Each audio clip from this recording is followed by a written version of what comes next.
And again, this idea of community strengths by being in a space with someone who's had a similar experience that you've had. That's the part that I felt like was so powerful here is I'm not just having an opportunity to share my story and what I have going on, but to know that I'm showing up in a space where other people have had similar things going on.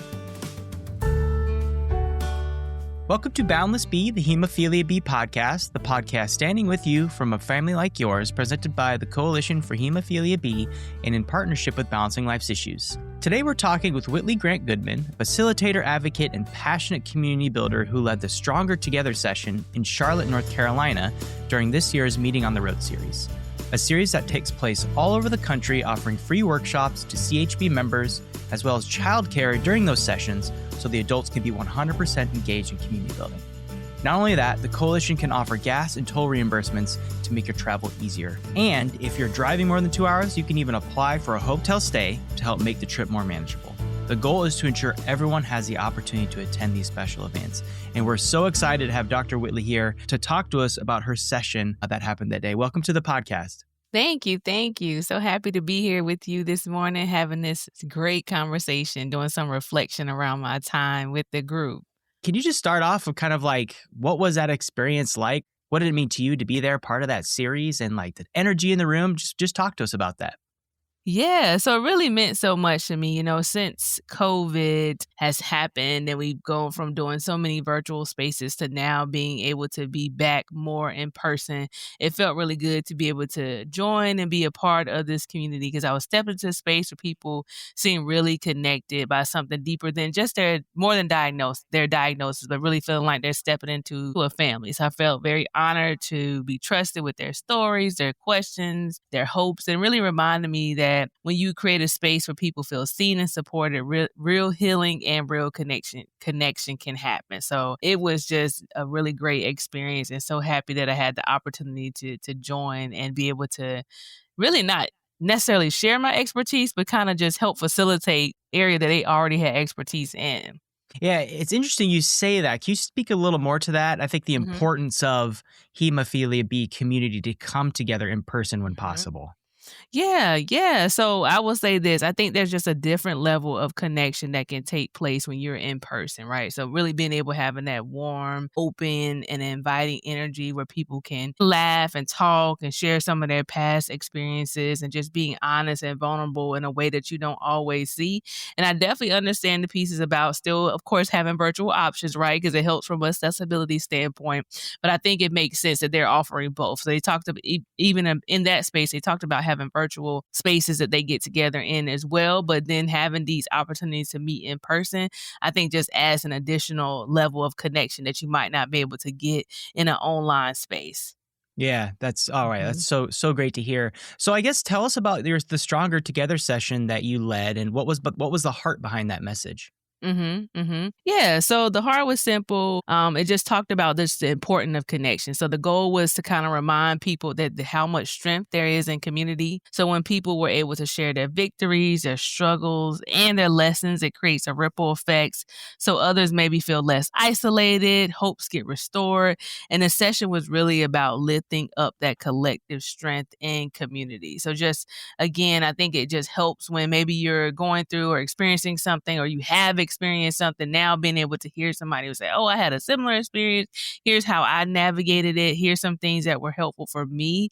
So I think that's kind of the ripple effect that went outwards present throughout the room by everybody being able to give feedback and share their experiences just about how the importance of community. Yeah, and I think a little bit of what I'm hearing is like this idea of shared experience. Does that make sense? Can you talk to us about the importance of shared experience? Yeah. So I think the importance of shared experience really comes down to the fact that sometimes no matter how much you try to share your story with someone, people may not be able to quite understand or grasp unless it's something that they have also experienced and been through. So there's power in being able to share your story and being vulnerable with others, but there's just a different level of vulnerability. And again, this idea of community strengths by being in a space with someone who's had a similar experience that you've had. So that's the part that I felt like was so powerful here, is just that I'm not just having an opportunity to share my story and what I have going on, but to know that I'm showing up in a space where other people too have had similar things going on. So just a different level of understanding, community building, strength building. It's just a whole nother level when somebody else has had that same or similar experience. Yeah, absolutely. So, what do you think most resonated with those who were there? Like, were there any themes or reactions that, surprised you?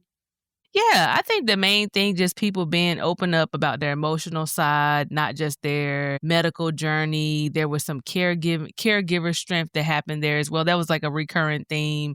A lot of honesty in the room was a reoccurring theme. So I don't even know if it was much so surprising because as a therapist, I've seen vulnerability in so many different Hmm. spaces, but it was just good to see it in another space where like it just really, for me, just continued to even share the importance of again with this community building, being in shared spaces with people with similar experience and just how important it was. So just how quickly even trust was formed. So I'm not 100% sure what activities were taking place before I came in, but it seemed like it was a lot of trust already formed before I even got there. So it was so just refreshing to see how quickly people were able to share their experiences just in such a quicker space. It's like they had already established that trust that some people really need before they start being vulnerable.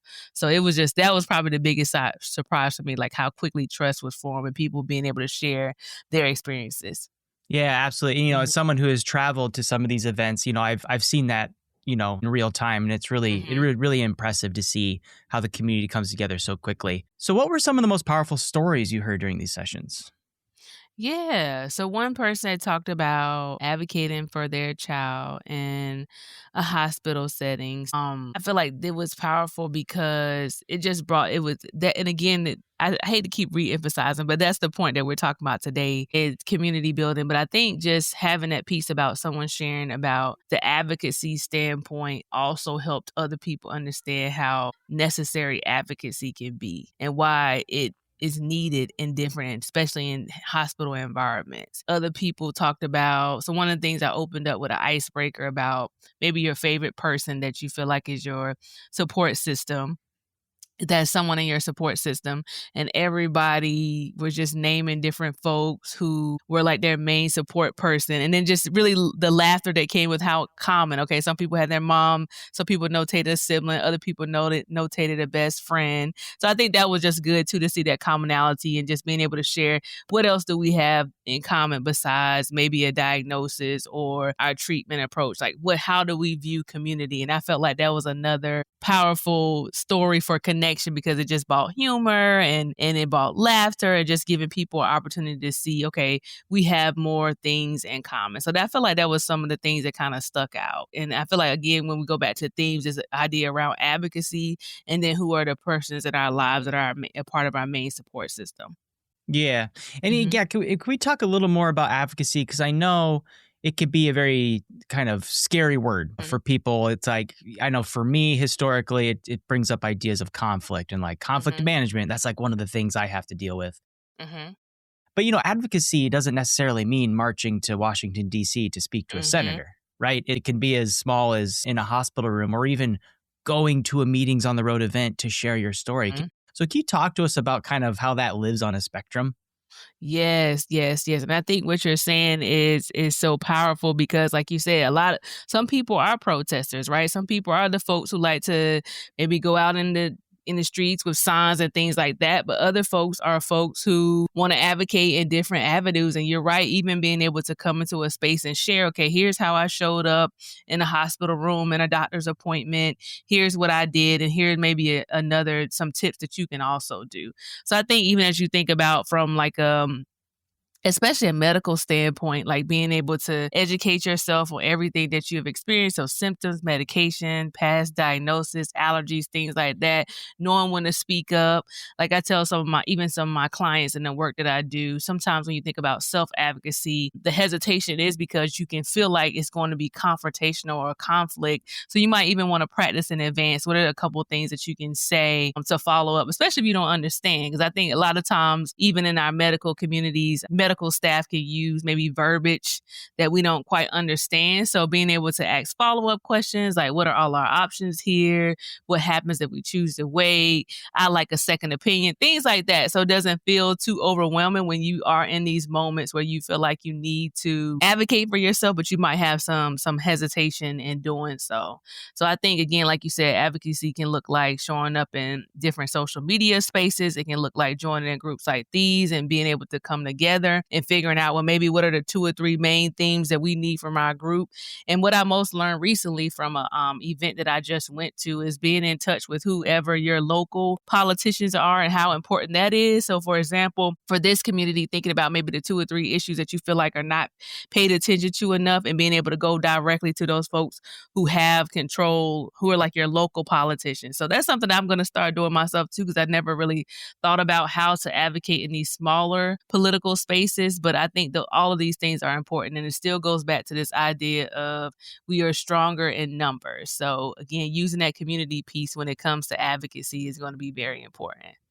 And I really liked how you said you kind of highlighted the local piece there, right? Because Mm-hmm. that's certainly less daunting and you're probably more likely to get a response like on that Mm-hmm. level. Like I know I live in a village of about, 10,000 people here and there was an issue that I was feeling needed some to be addressed. So just on a whim, I just shot an email to the town supervisor thinking like, nah, he's not gonna get back to me. And he emailed me back, right?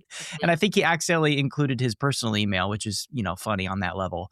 Mm-hmm. But again, to your point, it doesn't have to feel like this overwhelming I'm marching experience. But the other thing I wanted you maybe to talk about is I know you had mentioned like some caregivers had shared stories Mm-hmm. Mm-hmm. about their experience. And what do you think they took away from the community? Because I think this idea of advocacy can also be about self advocacy, Mm-hmm. right? Like when do I need a break? When do I need to take care Mm-hmm. of myself?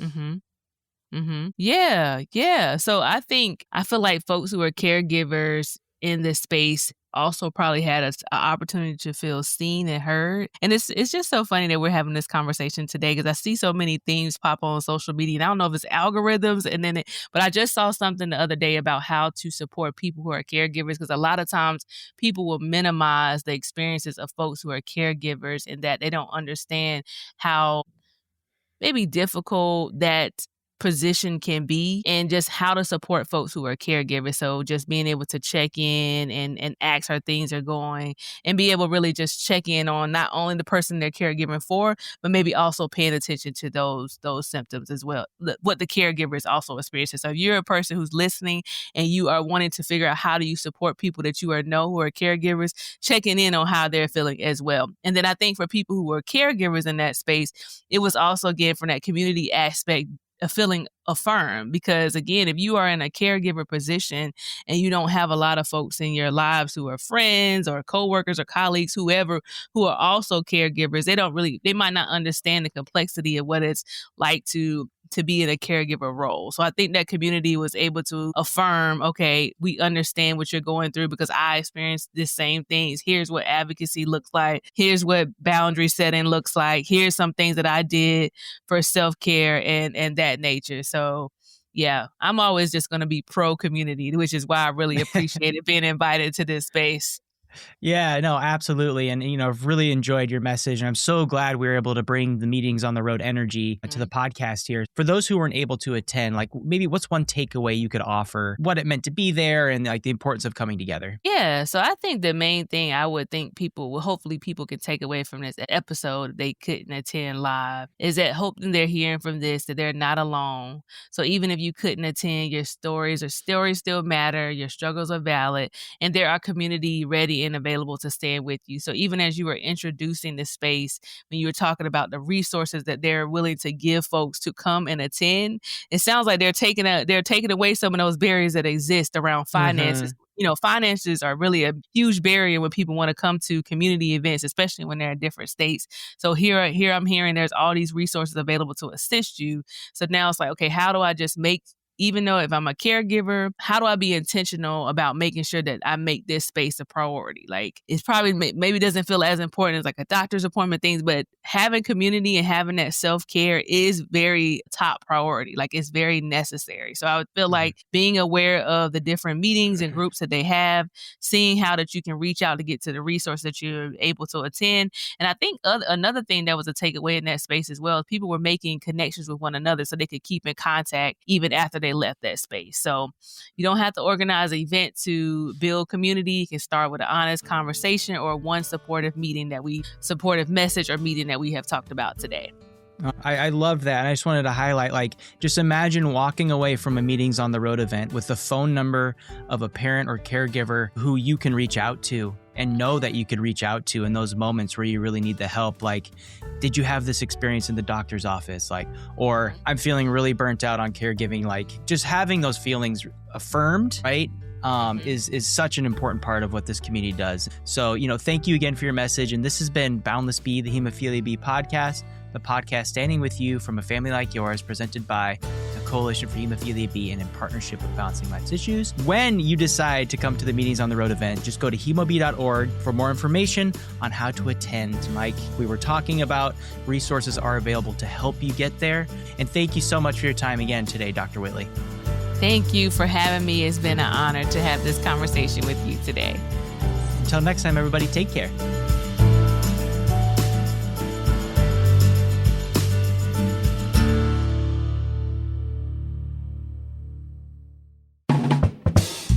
Thank you for listening to Boundless B, the Hemophilia B podcast, the podcast standing with you from a family like yours, presented by the Coalition for Hemophilia B and in partnership with Balancing Life's Issues. Produced by me, Kai.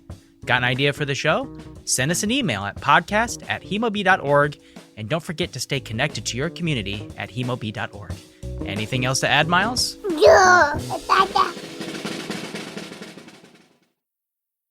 This episode of Boundless B, the Hemophilia B podcast, presented by the Coalition for Hemophilia B, is made possible in part by the support of CSL.